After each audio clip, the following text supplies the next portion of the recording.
Episode number 59 की starting होती है और हुआंग फू मन में कह रहा होता है ये व्यक्ति हमेशा की तरह काफी ज्यादा जिद्दी है और मुझे पूरा यकीन है कि इसके दिमाग में जरूर कोई खिचड़ी पक रही होंगी। और तभी उसका फोन रिंग होने लगता है और फिर हुआंग फू कॉल उठाते हुए कहता है हेलो क्या बात है। और फिर सिर्फ उतर वहीं दूसरी तरफ हम टैंक को देखते हैं जो कि एक बुक पढ़ रहा होता है और फिर उसके सामने क्यू आई आती हुई कहता है टैंक और वो उससे कहता है अंकल क्यों आई। तब वो उससे कहता है तुम मुझे जानते हो। तो वो इस पर टैंक कहता है हाँ अंकल हुआंग फू ने इससे पहले मुझे आपके बारे में बताया था।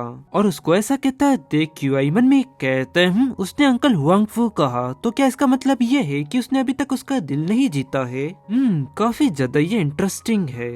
और उसे कहता है चलो टैंक मिलकर पुडिंग खाते हैं। तो वो इस पर कहता है आपका बहुत बहुत शुक्रिया अंकल क्यों आई। और फिर क्यों आई आगे उसे कहता है टैंक क्या तुम्हें पढ़ना पसंद है। तब वो कहता है नहीं। तो फिर वो उससे आगे कहता है तो फिर तुम क्या कर रहे हो अभी। तब टैंक कहता है वो मॉम ने कहा है कि मेरे जैसे बच्चों को अभी इस वक्त पढ़ना चाहिए। और उसकी ये बात सुन वो मन में कहता है अच्छा। और आगे कहता है चलो टैंक पुडिंग खाते हुए हम कोई इंटरेस्टिंग टॉपिक पर बातें करते हैं। तब वो कहता है हाँ ठीक है। तो चलो टैंक तुम मुझे इस बारे में बताओ कि तुम्हारे मॉम डैड एक दूसरे को कैसे जानते थे।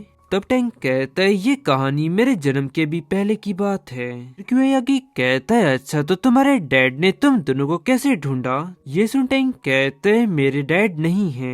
और उसको मना करता है देख वो हिचकिचाते हुए मन में कहता है मुझे अचानक मेरे भाई पर दया आने लगी है। और क्या इसका मतलब ये है कि टैंक इस बारे में बिल्कुल भी नहीं जानता कि उसके डैड कौन है। और कहीं ऐसा तो नहीं कि उसकी मॉम ही उसके डैड को मिलने नहीं देती। इस सब की सच्चाई जानने के लिए काफी ज्यादा एक्साइटेड। और फिर टैंक कहता है वैसे आप कहाँ से है। तो फिर क्यों आई उससे कहता है मैं नेशन ए से हूँ। और टैंक आगे कहता है आप अंकल हुआंग फू के छोटे भाई है क्यों है ना।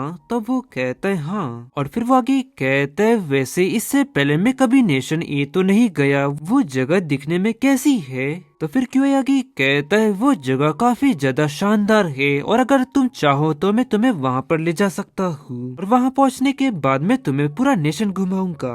और क्यों आई की ये सब बातें सुन टैंक खुश होती हुई कहता है क्या सच में ये तो बहुत ही बढ़िया रहेगा। और सच में अंकल क्यों आई आप कितने ज्यादा दयालु है। फिर क्यों आई कहते मुझसे बेहतर तुम्हारे डैड है और वही है जो कि सिंहासन का उत्तराधिकारी है और एक दिन तुम भी उत्तराधिकारी बन जाओगे।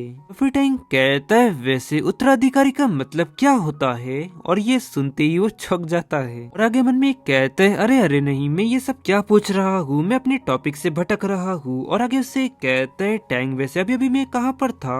हाँ मैं ये पूछ रहा था कि तुम्हारे मॉम डैड अलग हो जाने के बाद तुम लोग कैसे मिले। और तभी उसे कुछ साउंड आता है और टैंक पीछे देखने लगता है और उठकर वहाँ से जाते हुए कहता है मॉम। और वहीं उसे जाता देख वो चौंक जाता है। और गाइस इसी के साथ ये एपिसोड यहाँ एंड होता है। पसंद आया तो लाइक एंड सब्सक्राइब जरूर करें। मिलता है आपको जल्दी नेक्स्ट एपिसोड में।